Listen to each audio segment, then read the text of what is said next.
Avengers! Assemble. Salut tout le monde, j'espère que vous allez bien aujourd'hui.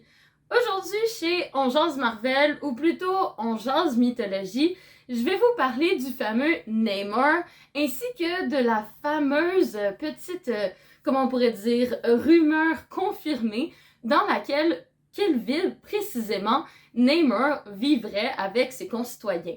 Parce qu'en effet, on a vu dans les dernières semaines, les derniers mois, les dernières années, peu importe, que soi-disant que Namor, pour des raisons de ne pas confondre avec d'autres personnages, ce personnage ne serait pas Atlante de l'Atlantis, mais plutôt un personnage de la mythologie aztèque. Donc aujourd'hui, laissez-moi vous expliquer un peu plus de détails sur cette fameuse ville, Tlalocan. La mythologie aztèque, c'est quelque chose de complexe. La ville, ou plutôt la région de Tlalocan, est l'un des au-delà des mythes aztèques. Ce plateau est dirigé par Tlaloc. Tlaloc est un dieu de l'eau et parfois, pour le satisfaire, on sacrifiait des enfants en les noyant. Les rites funéraires étaient normalement pratiqués en brûlant les défunts. Mais cette fois-ci, pour ce type de personne, on enterrait le défunt, on plaçait des graines dans sa bouche, on peignait son visage en bleu et on le revêtait de vêtements en papier pour qu'il puisse aller dans le Tlalocan. Dans les écrits, on dit uniquement que les gens qui ont une mort reliée à l'eau sont emportés là-bas. Exemple, la noyade, la foudre, les maladies reliées à l'eau, etc. Mais ce monde est le premier niveau des mondes supérieurs de l'afterlife. Il existe environ 13 types de paradis séparés en 4 cosmographies. Il y a aussi 9 types de mondes d'en bas, les enfers, dépendamment de votre type de mort. Le paradis tel qu'on le connaît, le classique, c'est pour les morts qui sont malheureusement décédés d'une façon atroce. On dit que le Tlalocan est un endroit verdoyant et humide, avec un printemps infini, un lieu idyllique et paradisiaque. On disait qu'il était séparé en 4 régions, les 4 points cardinaux. Le nord, le dieu du vent et de la mort, y réside, parfois dans une cave.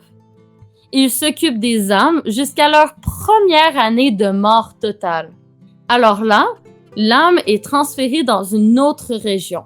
Et ces deux dieux-là, le vent et la mort, adorent trouver de nouvelles âmes à torturer, entre parenthèses. Par la suite, le sud est un printemps nuageux et brumeux. On y retrouve une énorme cave où réside une larve géante qui mange la terre. Puis, si vous vous dirigez vers l'est, vous y trouverez le lac Apan, qui unit tous les océans de la surface au monde de l'afterlife à Tlalocan. On y retrouve le roi et la reine des eaux pour les humains. Ils accueillent les âmes qui sont là depuis plus d'1 an. Donc, ceux qui ont été transférés du nord vont vers l'est. Pensez-vous qu'on pourrait retrouver le roi et la reine des eaux dans le film de Wakanda chez Namor? Dans tous les cas, si vous vous dirigez vers l'ouest, cette région est un monde assez obscur de Tlalocan. Il est habité par la femme nommée Du Vent et à la femme nommée La Morte. Elles ont le devoir de chercher les âmes des hommes qui ont trahi leurs femmes dans le monde des mortels ou des femmes qui ont eu plusieurs amants lors de leur vie. Mais comme je vous ai dit, ça c'est uniquement le premier niveau des mondes de l'afterlife. On pourrait les correspondre un peu avec le Valhalla ou le Limbe. Mais que pensez-vous que ça va être pendant le film Wakanda Forever? Donc, comme vous avez pu voir, Tlalocan, c'est un peu comme un Valhalla ou un peu comme la vallée verte dans Black Panther ou peu importe, c'est vraiment un genre de paradis sur Terre.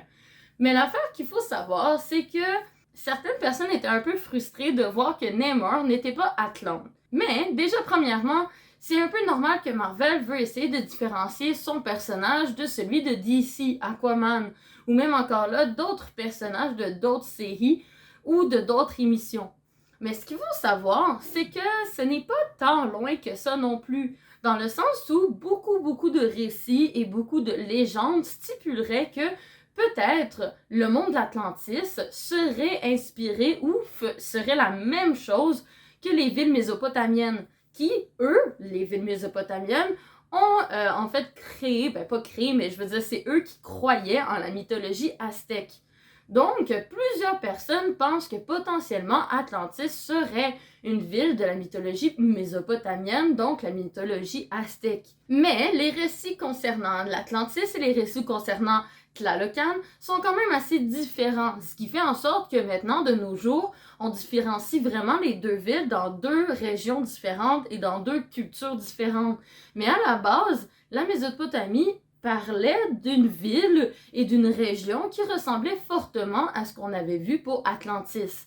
Donc au final, ce n'est pas tant loin que ça que ce qu'on croyait dans les comics. Mais surtout, si on voit notamment Namor dans la mythologie aztèque, ça va lier avec d'autres films de la MCU. En effet, si vous avez bien regardé, dans les Eternals, il y a de la mythologie aztèque. En effet, Ajax est un personnage qui est inspiré de la mythologie mésopotamienne, de la mythologie aztèque. En effet, elle-même s'appelle Quetzalcoatl, qui est justement un des dieux les plus primordiaux de la création de la culture et de la mythologie mésopotamienne aztèque. Le Quetzalcoatl est un serpent volant divin qui représente l'un des créateurs. Donc, est-ce que ça pourrait potentiellement lier le monde de Namor avec le personnage d'Ajax, qui, eux, ont quand même assez souvent communiqué avec les humains, et comme on peut le voir notamment pour Tena, eh bien, c'est des personnages qui ont croyé être les vrais dieux, alors qu'au final, c'était juste des Eternals. Comme les gens, ils pensent qu'Athéna, ben au final, c'est pas vraiment Athéna, c'est Tena des Eternals qui faisait le travail d'Athéna. J'espère que vous comprenez ce que je veux dire. Mais ce n'est pas que, il n'y a pas uniquement le Quetzalcoatl qui a été déjà vu dans la MCU. En effet, dans le dernier film de Thor, Love and Thunder, on peut voir dans la réunion de tous les dieux avec Zeus, des personnages et des dieux de la mythologie aztèque. Et son nom, je vais le prononcer parce que je n'ai pas encore réussi à bien le prononcer, hein. C'est quand même assez long, les dieux de la mythologie aztèque. Dans Thor 4, on peut notamment voir le Huitzilopochtli. Ça. Donc, oui, en effet, il est vu dans le film pendant la réunion, ce qui stipule justement que la mythologie est quand même assez connue et que celle-ci est assez présente, vu qu'elle était dans la réunion des dieux du monde avec Zeus, etc. Mais bien encore, si, exemple, on a le Quetzalcoatl, le Tlalocan, etc., eh bien, on pourrait aussi notamment avoir un nouveau dieu qui est assez important dans la mythologie aztèque et qui pourrait avoir du sens par rapport à l'univers de la MCU. En effet, on voit dans le trailer qu'il y a l'air d'avoir une genre de petite guerre qui se passe, et notamment on pourrait voir la présence de l'un des dieux qui représente les guerriers, mais notamment la nuit et la magie. Je parle bien du dieu Quetzaltipolca. En effet, celui-ci représente la nuit, la magie, mais aussi celui qui dirige les guerriers de la culture aztèque. Et notamment, parlant de tous ces dieux-là, il se pourrait très fortement qu'on puisse voir aussi les 4 dieux primordiaux de la création solaire, de la création du monde d'après les Aztèques.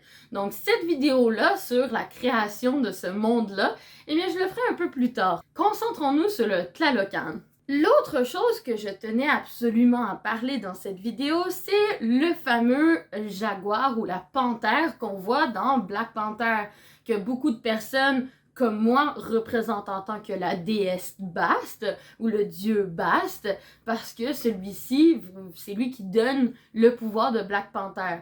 Mais dans la mythologie aztèque, il y a un autre dieu qui lui aussi est représenté en tant que jaguar, en tant que panthère. En effet, je parle du dieu Tepeyolot. Ça là, je sais pas si je le prononce comme il faut cette fois-ci, mais celui-ci justement est un dieu très important de la création et qui vit notamment dans le monde de Tlalocan. C'est lui qui crée tout ce qui est tremblement de terre, qui représente les caves, l'obscurité, etc. et qui notamment est représenté dans beaucoup de récits comme un jaguar ou comme une panthère. Est-ce que ça serait un lien notoire? Ça, c'est à vous de le décider. Dites-moi ce que vous en pensez en commentaire et surtout, n'hésitez pas à venir nous voir. On est très souvent sur Twitch dans On jase Marvel avec les gars et on parle très souvent de ce genre de petites théories de mythologie, de Disney, de Marvel, de tout ce que vous voulez savoir sur la pop culture qui nous passionne autant qu'à vous. Donc, je vous laisse là-dessus. Je vous fais des gros bisous du Québec.